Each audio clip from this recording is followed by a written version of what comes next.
మోకాల నొప్పులకు ఎటువంటి సర్జరీ లేకుండా ఎపియాన్ పెయిన్ క్లినిక్ అందిస్తున్న అత్యాధునిక చికిత్స. ప్రస్తుతం మనతో పాటు ఉన్నారు ఒమేగా హాస్పిటల్స్ ఎండి ఫౌండర్ డాక్టర్ మోహన్ వంశీ గారు. ఒకసారి డాక్టర్ గారితో మాట్లాడదాం. సార్ నమస్తే అండి. నమస్తే అండి. డాక్టర్ గారు ఒకటి చెప్పండి, ఏంటంటే జనరల్గా క్యాన్సర్ వచ్చినప్పుడు ఇలాంటి లక్షణాలు ఉంటాయి, లేకపోతే ఇలాంటి సిమ్టమ్స్ ఉంటాయి, లేకపోతే ఇలాంటి చేంజెస్ ఉంటాయి బాడీలో, ఈ పార్ట్లో ఉంటాయి ఆ పార్ట్లో ఉంటాయి, అలా చెప్తూ ఉంటారు కదా. బట్ క్యాన్సర్స్లో రకరకాల క్యాన్సర్స్ ఉన్నాయి. ఏ క్యాన్సర్ వచ్చినా ఒకే రకమైన లక్షణాలు కనిపిస్తాయా, లేకపోతే క్యాన్సర్కి వేరే వేరే లక్షణాలు కనిపిస్తూ ఉంటాయా? జనరల్లీ క్యాన్సర్కి వేరే లక్షణాలు ఉంటాయండి. ఓహో. బట్ కొన్ని లక్షణాలు కామన్గా ఉంటాయి.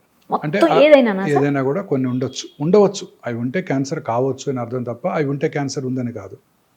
మోస్ట్ ఇంపార్టెంట్ థింగ్ ఆకలి తగ్గిపోవటం, లాస్ ఆఫ్ హెపటైట్, తినాలనిపించకపోవటం. ఫుడ్ ఉంటుంది, కొంచెం ఆకలిగానే ఉంటుంది, ఫుడ్ ప్లేట్ టేబుల్ దగ్గరికి వెళ్తారు, తినకుండా వెనక్కి వచ్చేస్తారు. డిస్టేస్ట్ ఫర్ ఫుడ్, ఎంతో ఇష్టమైన ఫుడ్ అది, కానీ తినబుద్ధి కావట్లేదు, తిన్న టేస్ట్ సరిగా తెలియడం లేదు. తర్వాత అన్ఎక్స్ప్లెయిన్డ్ వెయిట్ లాస్, అంటే చాలామంది వెయిట్ తగ్గుతుంటారు, కావాలని తగ్గుతుంటారు. వీరు మామూలుగా తింటున్నారు, మామూలుగా తన పని తను చేసుకుంటున్నారు, సేమ్ డైట్ తింటున్నారు, కానీ వెయిట్ తగ్గిపోతున్నారు. Very important warning signal of cancer. మూడోది లో grade fever, not high, 99.5, once in a day or twice a day fever వస్తుంటుంది, మెలేజ్ ఉంటుంది, ఒళ్ళని నొప్పులుగా ఉండటం, పని చేయాలనిపించకపోవటం, లాంగ్ టర్మ్, అంటే ఇమీడియట్ 4 రోజులు కాదు. మీకు నాకు కూడా వైరల్ ఫీవర్ వస్తే మెలేజ్ ఉంటుంది, మైల్డ్ వైరల్ ఫీవర్ వస్తే లో గ్రేడ్ ఫీవర్ ఉంటుంది.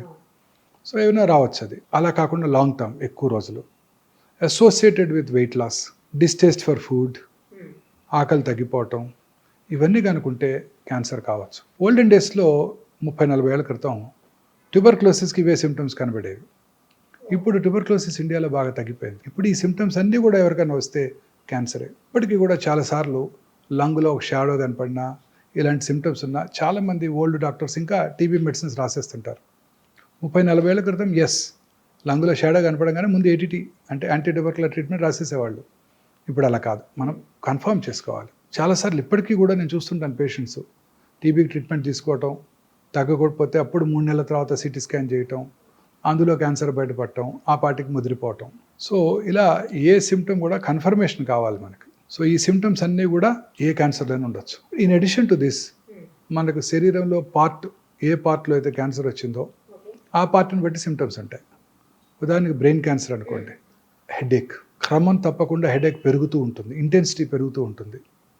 ఎస్పెషల్లీ ఎర్లీ మార్నింగ్ హెడేక్, నిద్ర లేవగానే హెడేక్, లేకపోతే లేవటమే హెడేక్తో నిద్ర లేవటం, హెడేక్ వచ్చి పొద్దున్నే 4 5 మేలుకు రావటం, అండ్ వర్సనింగ్ హెడేక్తో పాటు ఫిట్స్ రావటం, కళ్ళు తిరిగినట్టు ఉండటం, వామిటింగ్ రావటం, ప్రొజెక్టైల్ వామిటింగ్ సడన్గా, అంటే టైం కూడా ఇవ్వదు. మామూలుగా వామిటింగ్ సెన్సేషన్ ఉంటే తెలుస్తుంటుంది, వచ్చేస్తే అనుకున్నప్పుడు వాష్రూమ్కి వెళ్తాం, వామిటింగ్ చేసేస్తాం.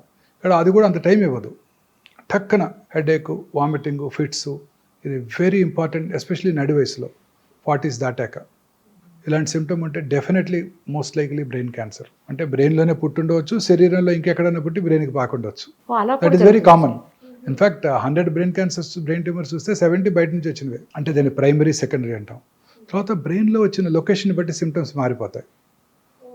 మోటార్ కార్టెక్స్ అంటారు, పెరైటల్ ఏరియా, అక్కడ వచ్చినట్టయితే ఆపోజిట్ సైడ్ కాల్లో చెయ్యో వీక్ అవటం, పడిపోవటం, కాలు పడి పూర్తిగా పక్షవాతం రావటం.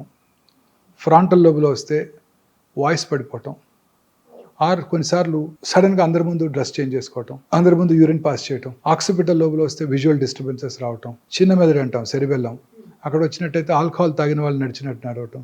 ఇవన్నీ కూడా సైట్ స్పెసిఫిక్ సిమ్టమ్స్, ఎక్కడ వచ్చిందో దాన్ని బట్టే ఉంటాయన్నమాట. ఓకే, ఇలా వచ్చిన లొకేషన్ బట్టి.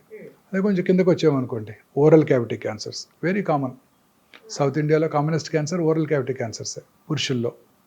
అంటే ఈ ఓరల్ క్యావిటీలో చాలా ఆర్గన్స్ ఉంటాయి, టంగు, బకల్ మ్యూకోజా, లిప్స్, అంగటి, palate, posterior part of the tongue, స్వరపేటిక, ఇవన్నీ కూడా oral cavity and hypopharyngeal cancers.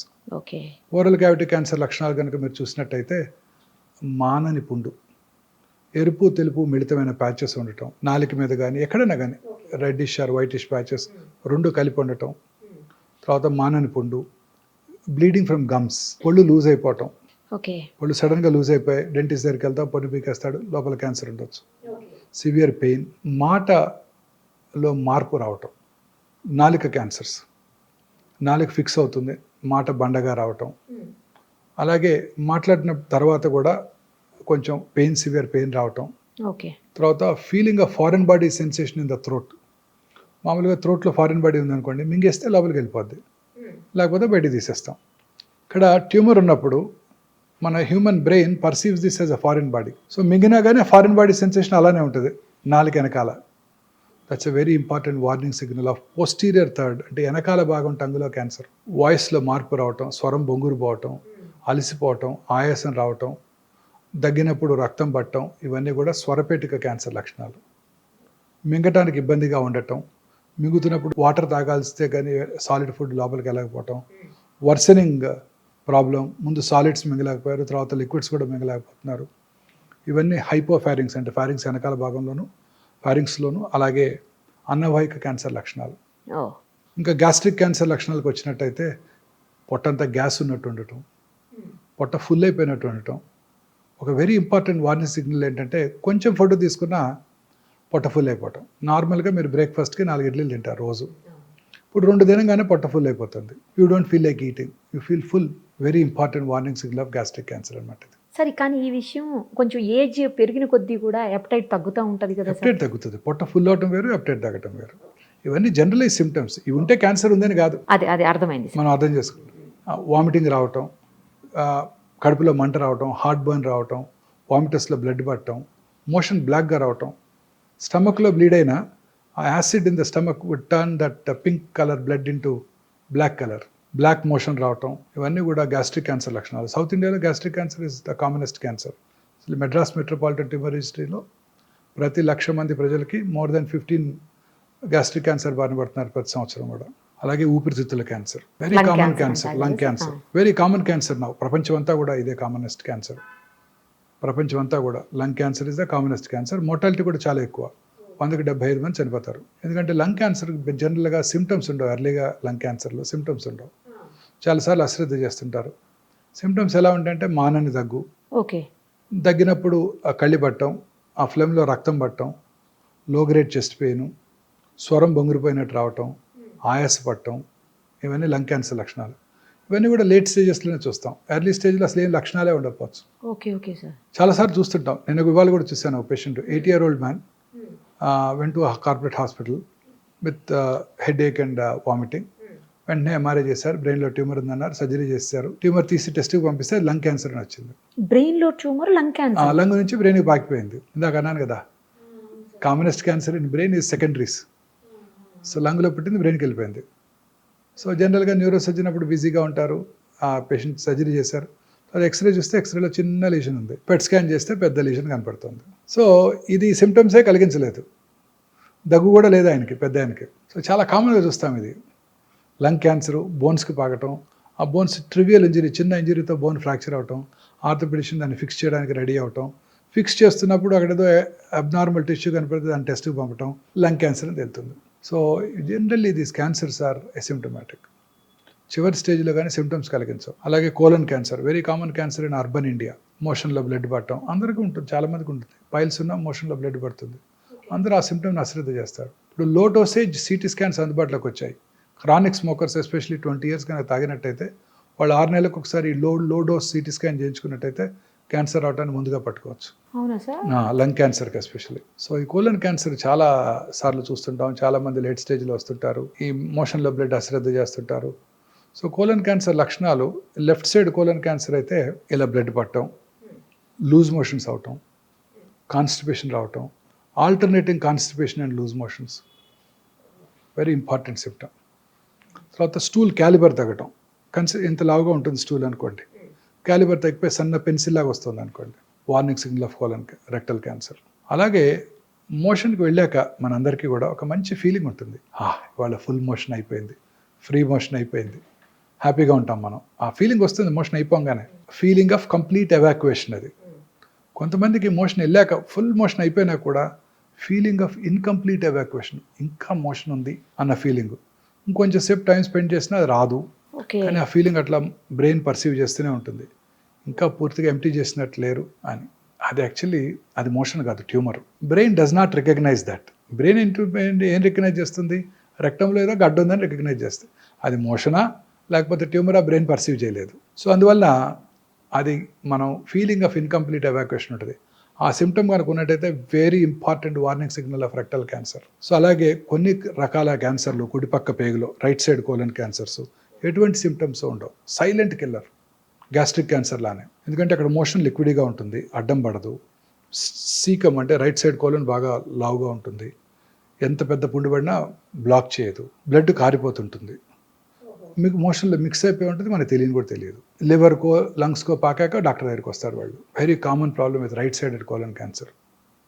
అసలు 40 ఏళ్ళు దాటాక ఎవరికైనా ఎనీమియా అంటే రక్తలేమి రక్తహీనత వచ్చినట్టయితే ఫస్ట్ ఎండోస్కోపీ కొలనోస్కోపీ చేసుకోవాలి. సౌత్ ఇండియాలో అయితే upper GI endoscopy first, followed by colonoscopy normal ఉంటే. నార్త్ ఇండియాలో అయితే colonoscopy first, followed by and upper GI scopy. ఎందుకంటే ఈ 2 క్యాన్సర్లు కూడా బ్లడ్ తగ్గిపోతుంటాయి. చాలామంది ఎనీమియా వచ్చినప్పుడు డాక్టర్ దగ్గరికి వెళ్ళినప్పుడు డాక్టర్లు బ్లడ్ ట్రాన్స్ఫ్యూషన్ ఇస్తారు, హిమటోనిక్స్ ఇస్తారు, ఐరన్ సప్లిమెంట్స్ ఇస్తారు, విటమిన్ సి ఇస్తారు, B12 ఇస్తారు. అవసరమైతే బ్లడ్ తగ్గినప్పుడు ఇంకొక మెయిన్ సిమ్టమ్ ఏంటంటే ఆయాసం రావటం. ఆయాసం వస్తే ఫస్ట్ ఎవరి దగ్గరికి వెళ్తారు? ఓల్డ్ మ్యాన్ కార్డియాలజిస్ట్ దగ్గరికి వెళ్తారు. ఆయన ఎంజాయ్ చేస్తారు, అందరికీ 2 బ్లాకులు ఉంటాయి ఆ వయసులో, 2 స్టెంట్లు వేసేస్తారు. ఆ తర్వాత మళ్ళీ ఇంకా కూడా ఆయాసము రక్తలేని ఉన్నట్టయితే అప్పుడు ఆంకాలజీ దగ్గరికి వెళ్తారు, వాళ్ళే పంపుతారు క్యాన్సర్ ఏమోనని. చాలా కామన్గా చూస్తుంటాం ఈ సిమ్టమ్. యూరిన్లో బ్లడ్ పట్టడం. ఎక్కడ బ్లడ్ పడినానండి, ముక్కులోంచి కానీ, నోట్లోంచి కానీ, చెవిలోంచి కానీ, యూరిన్లో కానీ, మోషన్లో కానీ, ఫ్లమ్లో కానీ, ఎక్కడ బ్లడ్ పడినా కూడా నిప్పుల నుంచి బ్లడీ డిశ్చార్జ్ రావటం కానీ, అబ్నార్మల్ బ్లీడింగ్ ఫ్రమ్ యూట్రస్ కానివ్వండి, పీరియడ్స్ కాని టైంలో బ్లడ్ వచ్చినా కానీ, ఇంటర్మెన్స్ట్రల్ బ్లీడింగ్ కానివ్వండి, పోస్ట్ కాయిటల్ భర్తతో చేరిన తర్వాత బ్లీడింగ్ కానివ్వండి, ఇవన్నీ కూడా అశ్రద్ధ చేయకూడదు. ఈ 6 సిమ్టమ్స్ అసలు ఎప్పుడు అశ్రద్ధ చేయకూడదు. చాలా వెరీ ఇంపార్టెంట్ వార్నింగ్ సిగ్నల్స్. ఇప్పుడు భారతదేశంలో స్త్రీలలో అత్యధికంగా కనబడే క్యాన్సర్ బ్రెస్ట్ క్యాన్సర్. 2022లో 2,24,000 బ్రెస్ట్ క్యాన్సర్ డయాగ్నోస్ అయ్యాయి. 2010లో ఇట్ వాజ్ 80. రోజుకి పెరిగిపోతుంది. ఇంకొక బ్యాడ్ న్యూస్ ఏంటంటే భారతదేశంలో చూసే బ్రెస్ట్ క్యాన్సర్ పేషెంట్స్ యంగేజ్లో వస్తున్నారు. యంగేజ్లో వస్తే దే ఆర్ వెరీ అగ్రెసివ్. ఏ క్యాన్సర్ అయినా for that matter except thyroid, ఏ క్యాన్సర్ అయినా చిన్న వయసులో వచ్చిందంటే 20 to 40 మధ్య వచ్చిందంటే చాలా అగ్రెసివ్గా బిహేవ్ చేస్తాయి. లంప్ రావటం బ్రెస్ట్లో, బ్రెస్ట్ యొక్క సైజులో మార్పు రావటం, కన్సిస్టెన్సీ అంటే గట్టి మార్పు రావటం, గట్టి పట్టడం, స్కిన్ ముడతలు పడినట్టు ఉండటం, స్కిన్ ఎలా స్ట్రెచ్ అయ్యి షైనీగా ఉండటం, స్కిన్ మీద నరాలు ఉబ్బి ఉండినట్టు ఉండటం, స్కిన్ మీద అల్సరేషన్ ఏర్పడటం, నిప్పుల నుంచి బ్లడీ డిశ్చార్జ్, నిప్పుల్ ఏరియాల కాంప్లెక్స్ మీద పుండు పట్టడం, సంకలో గడ్డలు రావటం, నిప్పుల యొక్క లొకేషన్ అంటే లెవెల్ ఆఫ్ బోత్ నిప్పుల్స్ మారటం, ఒకటి పైకి వెళ్ళటం ఒకటి కిందకి రావటం, ఇవన్నీ కూడా బ్రెస్ట్ క్యాన్సర్ లక్షణాలు. ఎక్కడ కూడా నొప్పి లేదు. అందరు స్త్రీలు అశ్రద్ధ చేస్తారు, సహజ సిగ్గు వెళ్ళి చెప్పుకోవడానికి. వాళ్ళకిగా వాళ్ళు రెగ్యులర్గా పరీక్ష చేసుకున్నట్టయితే ఈజీగా పట్టుకోవచ్చు. ఎలా టెస్ట్ చేసుకోవాలి బ్రెస్ట్ క్యాన్సర్ అనేది? వాళ్ళు చేసుకుంటే తెలుస్తుంది అంటున్నారు, ఎట్లా తెలుస్తుంది? సెల్ఫ్ ఎగ్జామినేషన్ అంటే వారికిగా వారు పరీక్ష చేసుకోవటం ఒక అలవాటుగా ప్రతి స్త్రీ పీరియడ్స్ అయిపోయిన 1 వీక్ తర్వాత, ఎందుకంటే అప్పుడు బ్రెస్ట్స్ ఆర్ సప్పులుగా ఉంటాయి.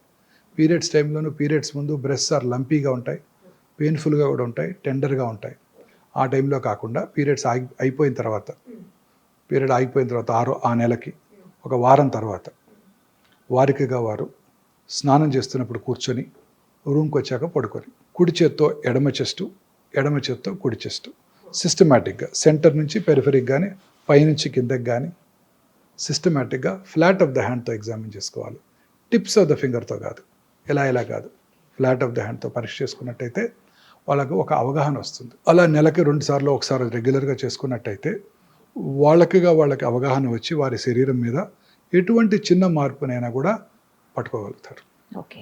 ప్రతి స్త్రీ 20 years తర్వాత రెగ్యులర్గా ఒక అలవాటు చేసుకుని తర్వాతే రెగ్యులర్గా కనుక చేసుకున్నట్టయితే క్యాన్సర్ రావడాన్ని మనకు డాక్టర్ కన్నా ముందుగా వారే పసిగడతారు. గర్భసంచి క్యాన్సర్ కామనెస్ట్ క్యాన్సర్. పీరియడ్స్ కాని టైంలో బ్లడ్ పట్టడం, intermenstrual bleeding, post coital bleeding, low grade lower abdominal pain, white discharge, ఇవన్నీ ప్రతి స్త్రీ చూస్తూనే ఉంటారు. నొప్పి కలిగించో అశ్రద్ధ చేస్తారు. బట్ ఈ గర్భసంచి cancer is especially seen in people belonging to lower socio economic strata, poorer sections of the society.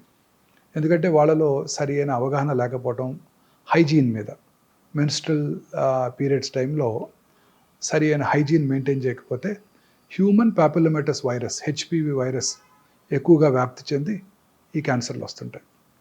ఈ HPV virus is a very smart virus, smarter than corona. అబ్బో.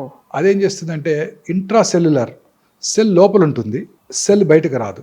తద్వారా సెల్ లోపలే ఉంటే మన ఇమ్యూన్ మెకానిజమ్స్ దాన్ని పట్టుకోలేవు. So దానికి immunity develop అవ్వదు.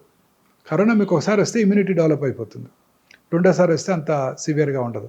దీని అలా కాదు, లోపలే ఉంటుంది, ఇమ్యూనిటీ రాదు, రిపీటెడ్ ఇన్ఫెక్షన్స్, క్యాన్సర్ వచ్చేస్తుంది. అందుకే ప్రతి స్త్రీ కూడా వ్యాక్సిన్ తీసుకోవాలి.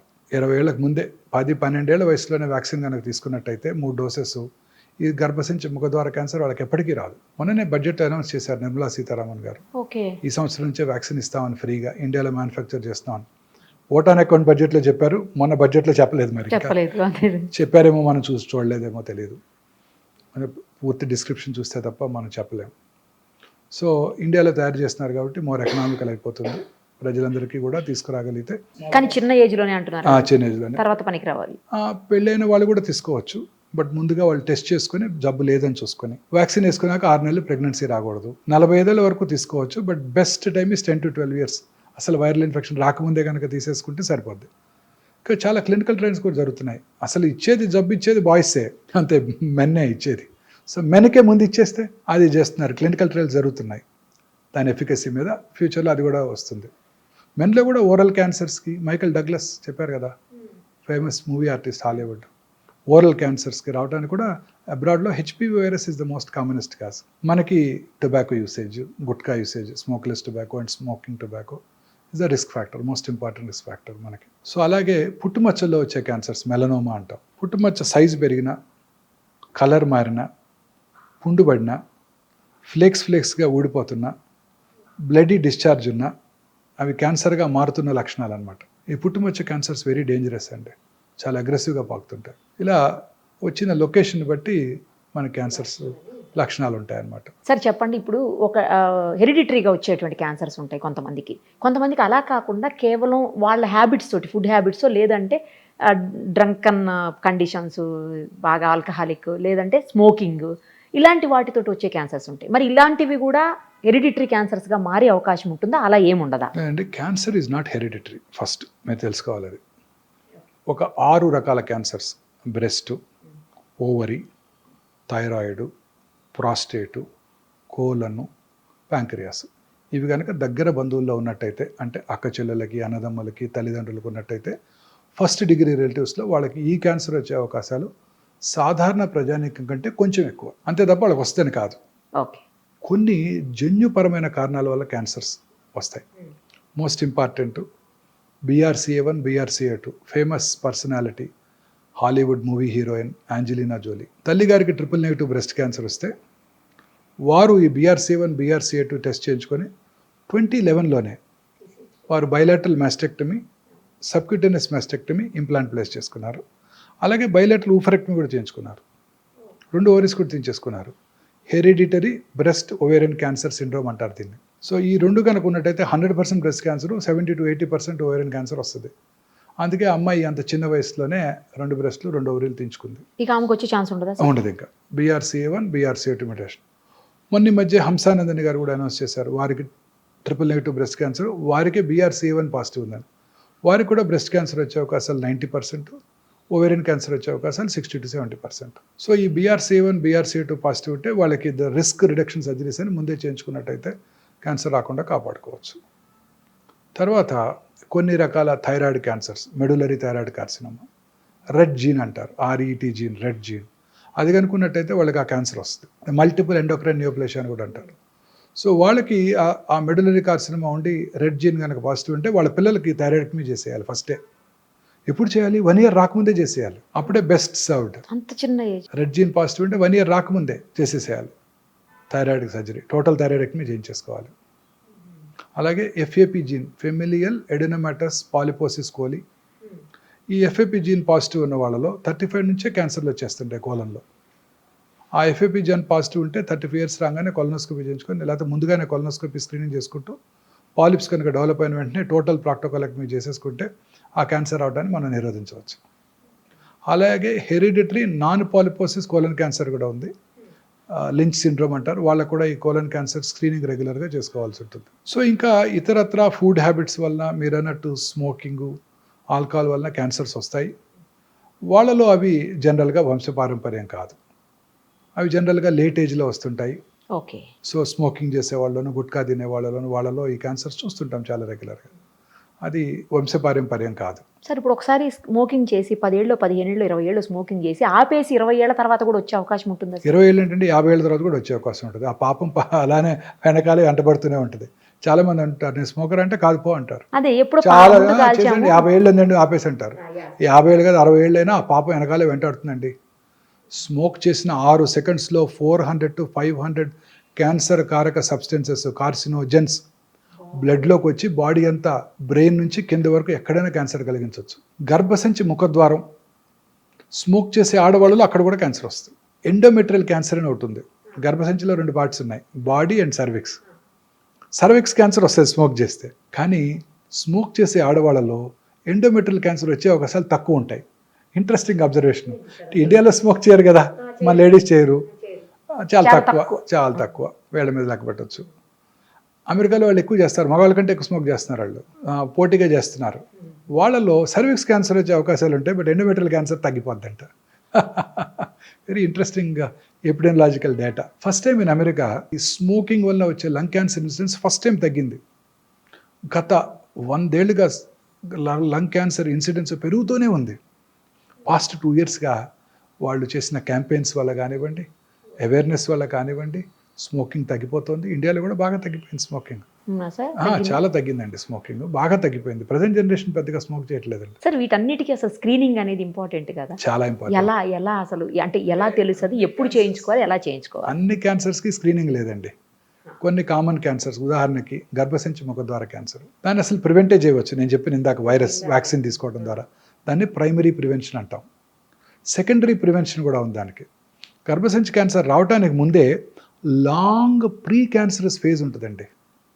అంటే క్యాన్సర్ అవడానికి ఒక 5-6 ఏళ్ల ముందే పట్టుకోవచ్చు, ఇది అశ్రద్ధ చేస్తే క్యాన్సర్గా మారుతుందని, చిన్న పాప్స్మియర్ టెస్ట్ చేసుకోవడం ద్వారా. సో అలాంటి ప్రీ క్యాన్సరస్ ఫేజ్లో కనుక్కుంటే ఆ గర్భసంచి తీసేస్తే వాళ్ళకి ఇంకా క్యాన్సర్ రాదు. దీన్ని సెకండరీ ప్రివెన్షన్ అంటాం. అలాగే గర్భసంచి క్యాన్సర్ వచ్చిందో లేదో తెలుసుకోవడానికి simple test Pap smear, liquid based Pap smear అంటారు. ప్రతి సెక్షువల్లీ యాక్టివ్గా అయినాక, అంటే పెళ్ళైనాక ఫస్ట్ 1 year సంవత్సరానికి ఒకసారి, 3 ఏళ్ళ తర్వాత నుంచి 2-3 ఏళ్ళకి ఒకసారి పాప్స్మియర్ చేయించుకోవడం ద్వారా మనం ఈ క్యాన్సర్ రావడాన్ని ముందుగా పసిగట్టవచ్చు. మన ఇండియన్ ఉమెన్ అయితే ఎస్పెషలీ కోస్టల్ ఆంధ్రప్రదేశ్, తమిళనాడు, ఒరిస్సాల్లో ఈ క్యాన్సర్ ఇన్సిడెన్స్ చాలా ఎక్కువ. కారణం ఏంటంటే పావర్టీ, రెండోది హైజీనిక్ ప్రాక్టీసెస్ మీద అవగాహన లేకపోవటం, మూడోది తేమ కలిగిన వాతావరణంలో ఈ వైరస్ ఎక్కువగా వ్యాప్తి చెందుతుంది. అక్కడ హ్యూమిడిటీ ఎక్కువ ఉంటుంది కదండి సముద్ర తీరంలో, వాళ్ళలో ఈ వైరస్ ఎక్కువగా వ్యాప్తి చెంది క్యాన్సర్ ఎక్కువ వస్తుంది. వాళ్ళు సంవత్సరానికి ఒకసారి పాప్స్మియర్ టెస్ట్ చేసుకోవడం ద్వారా క్యాన్సర్ రావడాన్ని ముందుగా పసిగట్టవచ్చు. సో ఎర్లీగా పట్టుకుంటే క్యూర్ అయిపోతుంది. Okay sir. ఇది first. Second breast cancer. Breast క్యాన్సర్కి 3 ఆర్మ్స్ ఉన్నాయి. ఒకటి సెల్ఫ్ ఎగ్జామినేషన్, ఇందాక మనం డిస్కస్ చేసాం. రెండోది మ్యామోగ్రఫీ పరీక్ష. చాలా మందికి అపోహలు ఉన్నాయి, మ్యామోగ్రఫీ పరీక్ష చేయించుకుంటే దాంట్లో రేడియేషన్ ఎక్స్పోజర్ ఉంటుంది, బాగా గట్టిగా నొక్కేస్తారు బ్రెస్ట్ని, చాలా పెయిన్ఫుల్గా ఉంటుంది. ఇవన్నీ కూడా అపోహలు మాత్రమే. ఇప్పుడు కొత్తగా వచ్చిన డిజిటల్ మ్యామోగ్రామ్స్తో రేడియేషన్ ఎక్స్పోజర్ బాగా తగ్గిపోయింది, కంప్రెషన్ కూడా పెద్దగా ఉండదు. 3D డిజిటల్ మ్యామోగ్రఫీలో అయితే అసలు కంప్రెస్ చేయకుండానే మనం రేడియోగ్రామ్ తీసుకోవడానికి అవకాశం ఉంది. ప్లస్ జనరల్గా మ్యామోగ్రామ్ చేయించుకోవటం కూడా పీరియడ్స్, ఆ నెల పీరియడ్స్ అయిపోయిన తర్వాత 1 వారం తర్వాత చేయించుకుంటే పెయిన్ పెద్దగా ఉండదు. సో మ్యామోగ్రఫీ పరీక్ష బేస్ లైన్ 30, 35, 40, ఆ తర్వాత 2-3 ఏళ్ళకి ఒకసారి 50 వరకు, 50 నుంచి 65 మాత్రం సంవత్సరానికి ఒకసారి మ్యామోగ్రఫీ చేయించుకోవడం ద్వారా ఖచ్చితంగా పట్టుకోవచ్చు. స్కార్డ్ బ్రెస్ట్, అంటే బ్రెస్ట్ లంపెక్టమీలో కనుక చేస్తున్నట్టయితే ఇంతకుముందు, అప్పుడు మ్యామోగ్రఫీ పెద్ద యూస్ఫుల్గా ఉండదు. చాలామంది ఇంప్లాంట్స్ పెట్టుకుంటుంటారు, వాళ్ళలో కూడా మ్యామోగ్రఫీ యూస్ఫుల్గా ఉండదు. వాళ్ళకి MR మ్యామోగ్రఫీ చేయాల్సి ఉంటుంది, మ్యాగ్నెటిక్ రెజొనెన్స్ మ్యామోగ్రామ్. ఇప్పుడు కొత్తగా పెట్ MR మ్యామోగ్రామ్ కూడా అందుబాటులోకి వచ్చింది. పెట్ MR మ్యామోగ్రామ్ ఫస్ట్ టైం ఇండియాలో హైదరాబాద్లోనే అందుబాటులోకి వచ్చింది. మన దగ్గర ఉందండి. పెట్ MR మ్యామోగ్రామ్ చేసుకోవడం ద్వారా ఆ క్యాన్సర్ని చాలా ఎర్లీగా ఐడెంటిఫై చేయవచ్చు. MR మ్యామోగ్రామ్లో మ్యామోగ్రఫీలో ఉన్న రేడియేషన్ ఎక్స్పోజర్ కూడా ఉండదు, and MRI is no radiation కదా. ఇది కూడా స్క్రీనింగ్ పనిచేస్తుంది. అది చేయించుకుంటే ఎక్కువ కొంచెం గ్యాప్ తీసుకోవచ్చా నెక్స్ట్ దానికి? అలానే లేదండి, టైంకి చేసుకోవాల్సిందే. ఆ ఫేమస్ ఎగ్జాంపుల్ మార్టినా నవరతులవా, ప్రతి ఇయర్ జనవరిలో చేసుకుంటుంది, unmarried lady. So she doesn't have children. So వాళ్ళకి రిస్క్ ఎక్కువ. పిల్లలు లేని వాళ్ళకి లేట్గా ఫస్ట్ చైల్డ్ పుట్టిన వాళ్ళకి, family history of breast cancer ఉన్న వాళ్ళకి, ఒక సైడ్ బ్రెస్ట్ క్యాన్సర్ వచ్చి ఉంటే రెండో సైడ్ వచ్చే అవకాశాలు ఎక్కువగా ఉంటాయి. మూడోది వయసు పెరిగే కొలది. ఇవన్నీ బ్రెస్ట్ క్యాన్సర్ రిస్క్ ఫ్యాక్టర్స్. జనవరికి అమ్మాయి మ్యామోగ్రామ్ చేయించుకునేది. సో సడన్గా జనవరి బదులు మేలో చేయించుకున్నారు, వచ్చేసింది చిన్న లంపు. అప్పుడు she was a commentator for French open అప్పుడు. సో సర్జరీ చేయించుకొని she was giving commentary for the French open tennis. So అందుకని టైంకి చేయించుకోవాలి, సంవత్సరానికి ఒకసారి 50 దాటాక. ఎస్పెషల్లీ రిస్క్ ఫ్యాక్టర్స్ ఉన్న స్త్రీలు, ఒబీస్ ఉమెను, స్మోక్ చేసే ఉమెను, ఆల్కహాల్ తాగే ఉమెను, వీళ్ళందరికీ రిస్క్ ఎక్కువ అండి. ఒబిసిటీతో అన్ని క్యాన్సర్స్ ఎక్కువైపోతాయి. ఆ రాత్రిపూట మనం ప్రశాంతంగా 7ంటికో 8ంటికో భోజనం చేసేసి 9ంటికి అలా పడుకొని నిద్రపోతే పొద్దున్నే ఒక చక్కటి ఎర్లీ మార్నింగ్ 1 o'clock 2 o'clock ఒక హార్మోన్ ఉత్పత్తి అవుతుంది. ఆ hormone has a strong anti cancer properties. So ఈ రాత్రిపూట పనిచేసే పురుషుల్లోనూ స్త్రీలలో ముఖ్యంగా బ్రెస్ట్, కోలను, ఓవేరియన్ క్యాన్సరు, పురుషుల్లో అన్ని రకాల క్యాన్సర్లు, ప్రాస్టేట్ క్యాన్సర్తో సహా అన్నీ వచ్చేస్తాయి వాళ్ళకి. ఆ యాంటీ క్యాన్సర్ హార్మోన్ ఉత్పత్తి ఆగిపోతుంది. మీరు కూడా రాత్రి లేటుగా పడుకొని, నేనైనా రాత్రిపూట లేటుగా పడుకునే ముందు ఒక అరగంట టీవీ చూడటం, అన్ని ఛానల్స్, తర్వాత మళ్ళీ బెడ్ ఎక్కాక కూడా డార్క్లో మళ్ళీ ఆ blue screen, mobile screen, WhatsApp messages answer చేయటం, వీటిలో ఆ హార్మోన్ ఉత్పత్తి తగ్గిపోతుంది, క్యాన్సర్ వచ్చే అవకాశాలు ఎక్కువగా ఉంటాయి. ఇన్ఫ్యాక్ట్ డార్క్లో పడుకోవడం బెటర్ అండి. పడుకోవటమే బెటర్. బెడ్ లైట్ ఉండకూడదు అసలు. ఒకవేళ బెడ్ లైట్ లేకపోతే మీకు బాగా భయంగా ఉంటుంది, నిద్ర పట్టదు అనుకుంటే చిన్న రెడ్ కలర్ లైట్ పెట్టుకోండి. రెడ్ కలర్ లైట్, లేదంటే అవతల రూమ్లో వేసి ఇక్కడ పడుకోవటమే. అంతే, ఏ కలర్ అయినా. ఇలాగనే చేస్తే మీకు హార్మోన్ ఉత్పత్తి ఎక్కువ ఉంటుంది, మెలటోనిన్ హార్మోన్. దానివల్ల క్యాన్సర్ రాకుండా ఉండే అవకాశాలు ఎక్కువ ఉంటాయి. ఇప్పుడు మన దైనందిన జీవితంలో వచ్చే మార్పులేండి క్యాన్సర్ అవడానికి కారణాలు. సో అప్రాక్సిమేట్లీ 22 years బ్యాక్ నేను బసవతారక హాస్పిటల్ డైరెక్టర్గా జాయిన్ అయిన రోజు హైదరాబాద్లో ఒక్కటే ప్రైవేట్ క్యాన్సర్ హాస్పిటల్, 45 మంది పేషెంట్లు. ఇవాళ 22 ఏళ్ల తర్వాత 45 క్యాన్సర్ హాస్పిటల్స్ ఉన్నాయి 2 తెలుగు రాష్ట్రాల్లో. ఒక్కచోట బెడ్ ఖాళీ లేదు. నా కళ్ళ ముందు వచ్చిన మార్పు అది. నాకు 13-14 years బ్యాక్ మీరు ఇచ్చిన ఇంటర్వ్యూలో ఆ రోజు చెప్పారు మీరు, ఇప్పుడు 10 మందిలో ఒక్కళ్ళకు కూడా కనిపించట్లేదు, 20 మందికి ఒక్కళ్ళకి అట్లా కనిపిస్తుంది, కానీ రాబోయే 10-15 ఏళ్ల తర్వాత నిరుపమ గుర్తుపెట్టుకో నువ్వు, మళ్ళీ మనం ఇంటర్వ్యూ చేద్దాం ఆ తర్వాత అని కూడా అన్నారు ఆ రోజు మీరు. ఇప్పుడు ప్రతి 9 మందిలో ఒకరు క్యాన్సర్ వస్తుంది. అదే చెప్పారు మీకు ఆ రోజు. 16 లక్షల న్యూ క్యాన్సర్ పేషెంట్స్. అది ఐసీఎంఆర్ వారు ఇచ్చిన report, Indian Council for Medical Research 2022లో వచ్చిన నెంబర్ ఆఫ్ క్యాన్సర్స్. అది ఎంతవరకు కరెక్ట్ అని చెప్పలేము.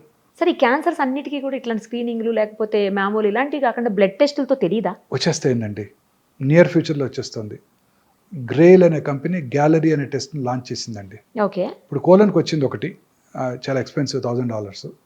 ఈ న్యూ టెస్ట్ వచ్చేసేది జస్ట్ సింపుల్ ఒక 5 ml బ్లడ్తో 50 క్యాన్సర్ డయాగ్నోస్ చేసేస్తుంది రావటాన్ని, గ్యాలరీ. బట్ ఆ test is going to be very useful ma'am. అవునా sir? Very useful ma'am. Blood టెస్ట్తోనే 50 క్యాన్సర్లు పట్టేయచ్చు. ఏది అనేది కూడా తెలిసిపోతుంది, ఏ క్యాన్సర్ అనేది. ఇప్పుడు కూడా వచ్చేసిందండి, లిక్విడ్ బయాప్సీ వచ్చేసింది. ఇప్పుడు కూడా పేషెంట్ దగ్గర మీరు ప్రతి పేషెంట్ బయాప్సీ చేయక్కర్లా. ఇప్పుడు చాలా మందిలో అపోహ ఉందండి, బయాప్సీ చేస్తే క్యాన్సర్ పెరిగిపోద్ది, నీటిని పెట్టి కూర్చుతావా, క్యాన్సర్ తేనె తుట్టుని కదిలిస్తే అట్ట పాకిపోద్ది. ఇప్పుడు కూడా ఒక డాక్టర్ ఆర్గ్యూ చేస్తాను నాతో వచ్చే ముందు. ఆమె నాందేడ్లో డాక్టరు, పెద్ద లార్జ్ రిట్రోపెరిటోనియల్ ట్యూమర్, బయాప్సీ వద్దంటది. మా డాక్టర్ చెప్పాడు, అంతా వద్దు, వాళ్ళ డాక్టర్ చెప్పాడు ఊరికే, అది అలా మీరు రప్చర్ చేస్తే రప్చర్ అయిపోద్దంట, అందులో వాటర్ కూడా ఉందంట, వాటర్లో కలిసిపోయి బాడీ అంతా వెళ్ళిపోద్దంట, ఆర్గ్యూ చేస్తున్నారు. అదంతా అపోహ మాత్రమే. బయాప్సీ చేయడం వల్ల క్యాన్సర్ పెరగదు. అలాంటి వాళ్ళకి liquid biopsy 10 ml blood draw చేసి పంపితే సర్క్యులేటింగ్ ట్యూమర్ సెల్స్ అని మన బ్లడ్లో ఉంటాయండి, తెలిసిపోద్ది. కానీ ఇంకా పూర్తిగా అందుబాటులోకి రాలేదా? వచ్చేసింది. ఇప్పుడు చేసేసాము ఆ పేషెంట్కి లిక్విడ్ బయాప్సీ. అదేంటండి, లిక్విడ్ బయాప్సీ చేసి అందులో సర్క్యులేటింగ్ ట్యూమర్ సెల్స్ని ఐడెంటిఫై చేసి ఆ ట్యూమర్ సెల్స్ని ల్యాబ్లో గ్రో చేసి ఇన్విట్రో అది ఏ రకమైన యాంటీ క్యాన్సర్ డ్రగ్కు లొంగుతుందో చెప్పే ఫెసిలిటీస్ వచ్చేసాయి. దీనిని ఆంకోనామిక్స్ టెస్టింగ్ అంటారు. మన దగ్గర ఉంది. ఇంకా అదే బ్లడ్లో సర్క్యులేటింగ్ ట్యూమర్ ఫ్రీ డిఎన్ఏ ఉంటుంది. ఆ డిఎన్ఏని నెక్స్ట్ జనరేషన్ సీక్వెన్సింగ్ చేసి ఏ రకమైన జన్యుపరమైన మ్యూటేషన్ వల్ల ఈ క్యాన్సర్ వచ్చిందో తెలుసుకునే ఫెసిలిటీ కూడా వచ్చేసింది. అంటే ఇప్పుడు సైంటిస్ట్ బిలీవ్ దాన్ని ఫౌండేషన్ 1 టెస్ట్ అంటారు. మన బాడీలో అబౌట్ 2000 ప్రోటాన్ కోడింగ్ జీన్స్ ఉంటాయి. జెనోమిక్ మ్యాపింగ్ అయిపోయింది, Watson and Crick Nobel prize కూడా వచ్చింది. Equally good number of non proton coding jeans కూడా ఉంటాయి. ఈ ప్రోటాన్ కోడింగ్ జీన్స్లో ఒక 500 to 600 ఆంకోజీన్స్ అంటే క్యాన్సర్ కారక జన్యువుల్ని సైంటిస్టులు ఐడెంటిఫై చేశారు. ఈ క్యాన్సర్ కారక ఈ 500-600 క్యాన్సర్ కారక జన్యువుల్లోనే మ్యూటేషన్ వల్ల క్యాన్సర్ వస్తుంది కూడా అని సైంటిస్టులు గట్టిగా నమ్ముతున్నారు.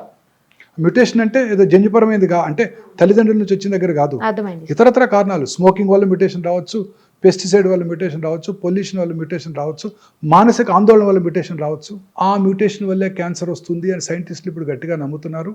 ఈ 10 ml బ్లడ్లోంచే సర్క్యులేటింగ్ ట్యూమర్ సెల్స్ని ఐడెంటిఫై చేసి ఆ ట్యూమర్ సెల్స్ని ల్యాబ్కు పంపించి ఏ రకమైన యాంటీ క్యాన్సర్ డ్రగ్కు లొంగుతుందో తెలుసుకోవచ్చు. అలాగనే ఇదే బ్లడ్లో సర్క్యులేటింగ్ ట్యూమర్ ఫ్రీ డిఎన్ఏ ఉంటుంది. ఆ డిఎన్ఏని మనం ఈ ఎన్జిఎస్ చేసుకొని ఏ రకమైన జన్యుపరమైన మ్యూటేషన్ వల్ల ఈ క్యాన్సర్ వచ్చిందో తెలుసుకొని ఆ జన్యుపరమైన మ్యూటేషన్ని టార్గెట్ చేసే మెడిసిన్ ఉందా లేదా చూసి ఆ మెడిసిన్ ఇచ్చేస్తే అది కూడా క్యూర్ అయిపోవడానికి అవకాశం ఉంది. అంత అడ్వాన్సెస్ ఇప్పుడు మనకి అందుబాటులోకి వచ్చేసాయి. సో ఈ జన్యుపరమైన మ్యూటేషన్ రావడానికి గల కారణం పెస్టిసైడ్స్ కావచ్చు, పొల్యూషన్ కావచ్చు, ఆల్కహాల్ కావచ్చు, స్మోకింగ్ కావచ్చు, ఆ హార్మోనల్ ఇన్ఫ్లుయెన్స్ కావచ్చు, వైరల్ ఇన్ఫెక్షన్ హ్యూమన్ ప్యాపిలోమాటస్ వైరస్ కావచ్చు, హెపటైటిస్ బి వైరస్ కావచ్చు, వీటన్నిటి వల్ల ఈ మ్యూటేషన్ రావచ్చు. అన్నిటికన్నా మోస్ట్ ఇంపార్టెంట్ నేను నమ్మేది ఏంటంటే ఇన్ని 30 సంవత్సరాలు experience general surgery, oncology surgery practice చేసిన తర్వాత అన్నిటికన్నా మోస్ట్ ఇంపార్టెంట్ కాదు మానసిక ఆందోళన. మానసిక ఆందోళన వల్లే ఈ మ్యూటేషన్స్ వస్తున్నాయి, ఈ క్యాన్సర్లు పెరిగిపోతున్నాయి. ఇలా ఈ మానసిక ఆందోళన వలన అన్ని రకాల జబ్బులు వస్తున్నాయని నేను గట్టిగా నమ్ముతున్నాను మేడం. 30 ఏళ్ళు ఆంకాలజీ ప్రాక్టీస్ చేశాక అన్ని రకాల జబ్బులకి, కరోనా కానివ్వండి, కరోనరీ ఆర్టరీ డిసీజ్ కానివ్వండి, సెరిబ్రోవాస్కులర్ యాక్సిడెంట్ కానివ్వండి, క్యాన్సర్ కానివ్వండి, క్యాన్సర్ కూడా అన్నీ కూడా ఈ మానసిక ఆందోళన వల్ల. మనసు ప్రశాంతంగా సంతోషంగా ఉండాలి. చాలా పర్ఫెక్ట్ చెప్పారు సార్. ఫైనల్లీ ఒక్కటి చెప్పండి, మీరు చాలా బిజీ ఉన్నారు, ఈ ఒక్కటే, ఇంకా ఎక్కువ క్వశ్చన్స్ అడగను. సార్, అన్ని రకాల జబ్బులకి ముందే వ్యాక్సిన్స్ వస్తున్నాయి, రకరకాల ప్రివెన్షన్స్ వస్తున్నాయి, ఎందుకు క్యాన్సర్కి రావట్లేదు? క్యాన్సర్కి కాజ్ అండ్ ఎఫెక్ట్ లేదు కదా, ఇంకా తెలియదు కదా. ఇప్పుడు సర్వైకల్ క్యాన్సర్ కనుక్కున్నారు, హ్యూమన్ ప్యాపిలోమాటస్ వైరస్ ఇన్ఫెక్షన్ వస్తే క్యాన్సర్ వస్తుందని దానికి వ్యాక్సిన్ కనుక్కున్నారు. మిగతా క్యాన్సర్స్కి ఇంకా కాజ్ తెలియదు కదా. We presume it is to be some mutation. మరి దానికే కనుక్కోవచ్చుగా. ఇంకా టైం పడుతుంది. ఆ మ్యూటేషన్ ఇంకా చాలా కష్టం. ఇప్పుడు ఈ మధ్య ఈ హైపోథసిస్ అంతా వచ్చింది, ఈ మధ్య వచ్చేస్తుంది. కొన్నాళ్ళు మ్యూటేషన్ కనుక్కుంటారు, ఆ మ్యూటేషన్ మందులు కూడా కనుక్కుంటారు, ప్రాబ్లం ఉండదు మనకి. నెక్స్ట్ 10 yearsలో రావచ్చా సార్ అప్రాక్సిమేట్లీ? చెప్పలేమండి, వచ్చేస్తుంది క్యాన్సర్ ఖచ్చితంగా. ఈ మ్యూటేషన్స్ కానీ మందులు వచ్చేస్తాయండి. ఇప్పుడు అంతా కూడా ఇమ్యూనోథెరపీయే కదండి. అన్ని రకాల క్యాన్సర్స్కి మన ఓన్ ఇమ్యూనిటీని పెంచే డ్రగ్సే కదా. ఇప్పుడు మన బాడీలో టీ సెల్స్ అని ఉంటాయి, హ్యూమన్ టీ సెల్స్. చిన్నప్పుడు మన కరోనా టైంలో గుర్తుందా, నాకు ఎన్ని యాంటీబాడీస్ ఉన్నాయి, నాకు టీ సెల్ మీడియేట్ ఇమ్యూనిటీ ఎక్కువ ఉంది. T cells are the killer cells. శరీరంలోకి వచ్చే క్యాన్సర్ సెల్ని, కరోనా వైరస్ని, ఇతర బ్యాక్టీరియాని, అన్నిటిని, ఫారిన్ పార్టికల్ ఏదైనా ట్రాన్స్ప్లాంటెడ్ కిడ్నీని కూడా చంపేస్తుంది. అందుకే ట్రాన్స్ప్లాంటేషన్ చేయించుకున్న వాళ్ళకి ఇమ్యూనోసప్రెసివ్ థెరపీ పెడతారు. ఓకే. క్యాన్సర్ సెల్స్ ఎంత స్మార్ట్ అంటే ఈ కిల్లర్ టీ సెల్స్ని మాస్క్ చేస్తాయి, బ్లాక్ చేస్తాయి. ఇమ్యూనోథెరపీ ఏం చేస్తుందంటే వాటిని అన్మాస్క్ చేస్తుంది. తద్వారా క్యాన్సర్ సెల్ని ఆ టీ సెల్ గుర్తించి చంపేస్తుంది. సో ఫ్యూచర్ ఆఫ్ ఆంకాలజీ ఇలానే ఉండిపోతుంది. అందుకే మీరంతా కూడా 50 లక్షలకు ఇన్సూర్ చేసుకోవాలి, 5 లక్షలు 10 లక్షలకు కాదు, సరిపోదు. ఇవన్నీ పేటెంటెడ్ మాలిక్యూల్స్, ఇంపోర్టెడ్ మాలిక్యూల్స్. ఇప్పుడు కొలెస్ట్రాల్ తగ్గడానికి వచ్చే మోనోక్లోనల్ యాంటీబాడీ కూడా నెలకు 3 లక్షలు అంట. అబ్బా. సో ఫ్యూచర్ అంతా ఏ మెడిసిన్స్ రాబోతున్నాయి, అవన్నీ పేటెంటెడ్ మాలిక్యూల్స్. ఇండియాలో అందుబాటులోకి రావడానికి 10-15 ఏళ్ళు పడుతుంది. అప్పటి వరకు ఇంపోర్ట్ చేసుకోవాలి, చాలా ఎక్స్పెన్సివ్. ఆ తర్వాత తగ్గుతుందా సార్? ఆ తర్వాత తగ్గిపోతాయి. ఇండియాలో తయారు చేస్తే ఏదైనా చీప్ అయిపోద్ది కదా. మన సిప్లా వాళ్ళు వీళ్ళు ఊరికే చేసి పట్టుకొచ్చేస్తారు టక్కన. కాపీ కొట్టల్లో మనం ఇచ్చిన వాళ్ళు ఎవరు లేరు కదా. Perfect sir. Thank you sir. Thank you so much. నమస్తే అండి.